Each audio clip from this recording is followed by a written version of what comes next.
a way to make it work in a tight space and try to achieve our goals. Dozens of people turned out Thursday night for the final open house for the Highway 610 and East River Road interchange project. The city is still waiting for MnDOT approval for the layout, which proposes a northeast loop as the off-ramp from westbound 610 to East River Road.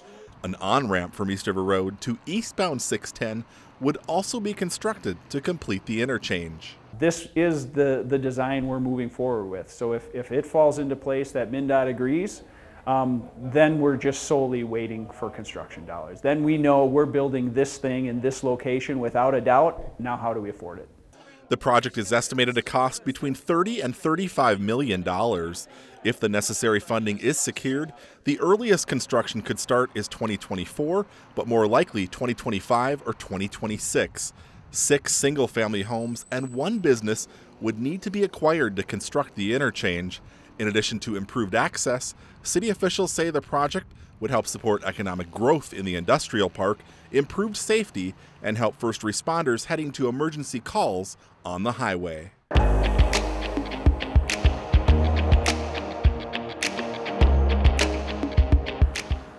The holiday shopping season is upon us, and if you're looking for a few bargains, you want to head to the Coon Rapids Civic Center on Thursday, November 10th.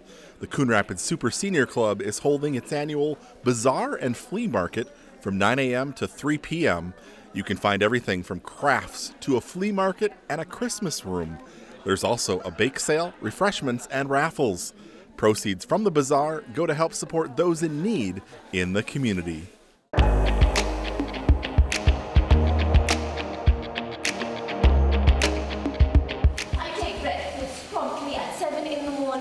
Luncheon at noon, tea at 4:30, and dinner at 7:45.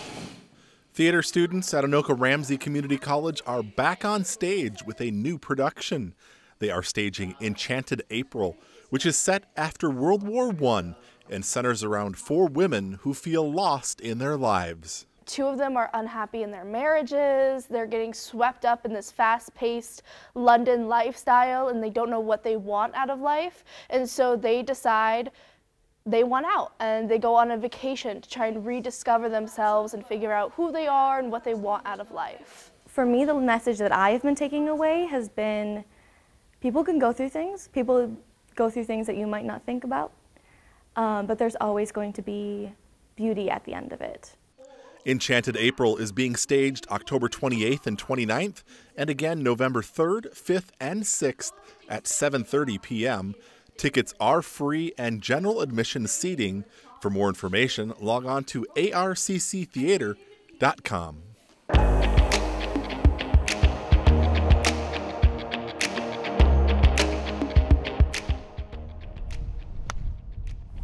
Let's see a little bit more of the angling down of that club face. GolfTec started its golf instruction operations at Bunker Hills back in 2013. Now, for the first time, the center's getting a remodel. It's nice to have a bit of a brand refresh and get us up to date. As you enter the building, you'll notice the new carpet on the floor for golfers who want to work on their short game. And we're now going to have indoor putting green, which is great for our putting lessons, so we can showcase some of our putting technology now.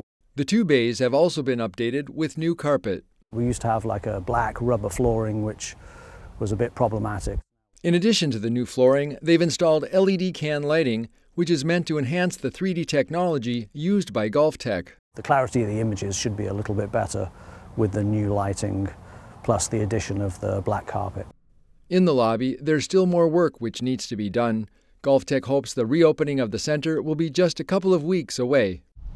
Our days are numbered outdoors, so it'll be really fun to get back inside and get back to work with all of our students who are eagerly anticipating the reopening.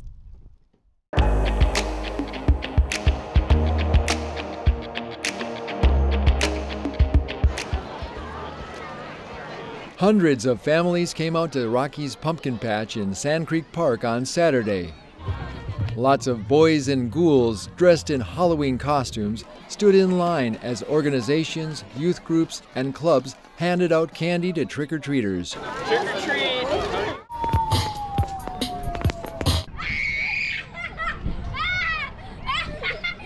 And there were so many fun things to do for everyone.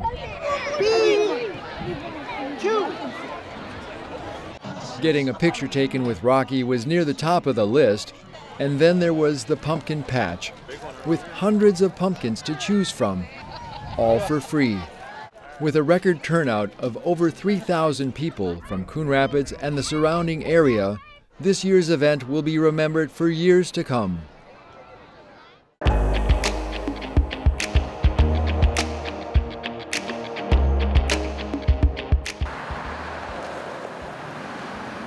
We are in desperate need of an upgrade here. This week, officials from Blaine and Anoka County invited lawmakers from the state and federal level to take a closer look at a dangerous stretch of Highway 65, which cuts through Blaine. 5 of those intersections are the most congested, dangerous, and deadly intersections in the entire 7-county region. The Blaine Police Department averages 10 calls a day for accidents on Highway 65. We are on track to eclipse over 3,500 calls this year alone on Highway 65 in Blaine. Okay. That's staggering. The City of Blaine, Anoka County, and MnDOT have been working on plans to improve access and safety on Highway 65. The improvements would include overpasses at major intersections, which would also improve traffic flow. Right now, the traveling in the entire corridor from Ham Lake to Spring Lake Park during the busiest periods can take 40 minutes. After these are built, 10 minutes. There are 3 alternatives that were developed with this project. We're steamrolling ahead. There's been money secured already. There's still a ways to go, and we're going to be ready if that money hits the ground. The reconstruction project has secured $23 million to date of an estimated cost of $163 million.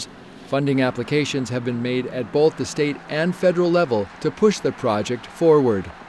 This project is a significant project, and there are many phases to it, but it's critical that it starts now. It's critical that shovels go in the ground here in the next year.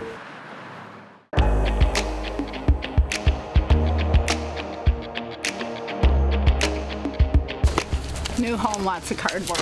Judy Watkey is a frequent visitor to the Coon Rapids Recycling Center.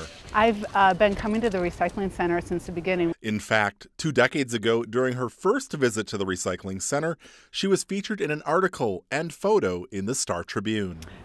This is the jacket I was wearing then. I'm somebody who doesn't like to throw things away. Judy isn't the only one who's conscientious about what ends up in the garbage.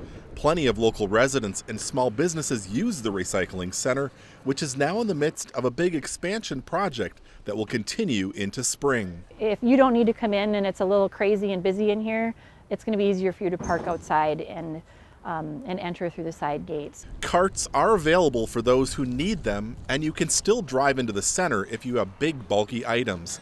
You're just asked to slow down and watch for pedestrians. So there are spots along the way, so if you come in the yard for certain items, there are designated parking spots for those items. The project includes the renovation of the main building that houses the cashier and office area. Also, a 130-foot-long building will be constructed on the east side of the center. It will house bales of recycling materials, styrofoam, and a garage, along with a reuse room. We get paint, we get a lot of materials that come in here who have a lot of life left in them, or they're brand new and never been used. Oh, it's really cool. When I go by a garbage can, a dumpster, it just breaks my heart to see things in there that I know could be recycled, that we could be reusing for good, and just keep it out of the landfills. A little construction won't stop Judy Watkey from using the recycling center in the coming months, and she hopes others will continue to do the same. When I showed up today with a trunk full of recycling, I had no idea you would be here, but it just touched my heart that you're here with a camera telling the story of just how this place is growing and will provide for even more people to bring their goods in.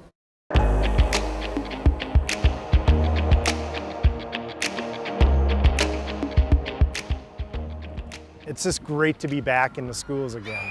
On Tuesday, students at Eisenhower Elementary got a special visit from Sparky the Fire Dog, along with Coon Rapids firefighters. Part of your escape plan, you need to have a working smoke detector, right?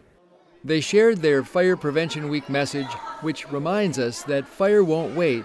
Plan your escape. So that's why you need to practice your escape plan and get efficient at it so you can get out of your house under 2 minutes. That's the key, get out of your house in 2 minutes. This was the first time the firefighters were back in the schools since the COVID-19 pandemic. Student volunteers got to put the escape plan into practice. The reason for that is smoke rises. It's lighter than air. That's why our smoke alarms are at the ceiling. I really think the modeling, bringing in, equipment, door, window, things like that for kids to actually see and just really kind of go through experience and have it be modeled for them is really, really effective. What number do you call in an emergency? If I practice my escape plan with my family. This week, the firefighters will take their fire prevention message to every elementary school in the city. So we like to have everybody go to their meeting spot, which is a fire hydrant, a tree, or a mailbox, something that does not move. It's an important message they'll be sure to bring home. They'll be talking about it for weeks.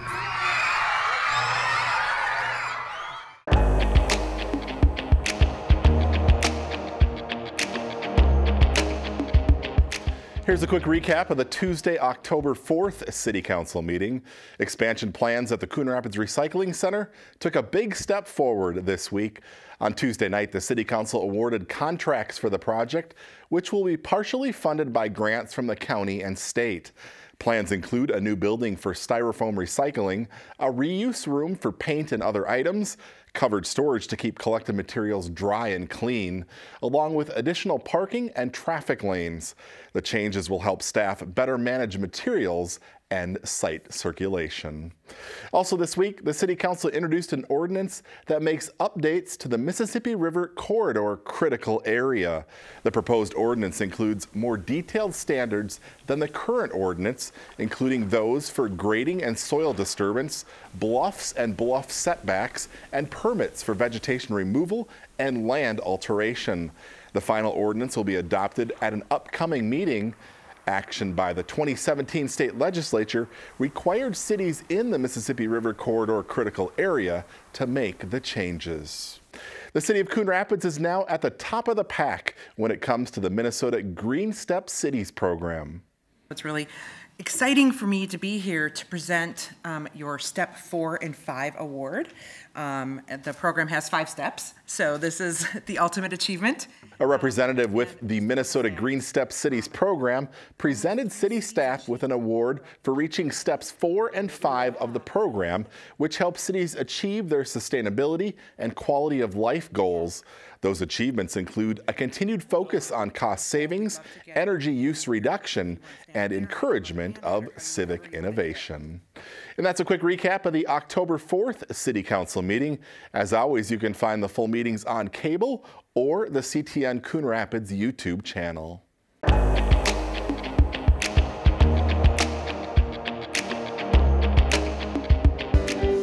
In the Bel Canto Choir at Coon Rapids High School, voices blend in harmony. This summer, junior Damaris Jones hit a high note when she was crowned the first ever Miss Juneteenth of Minnesota. There's so many expectations for women of color, and so me winning Miss Juneteenth, it's showing that many people that it's not an expectation, it's just who you are. You can do anything you set your mind to. It was really exciting to hear about it on the first day back this year. It was the first thing, big celebration, so really proud of her.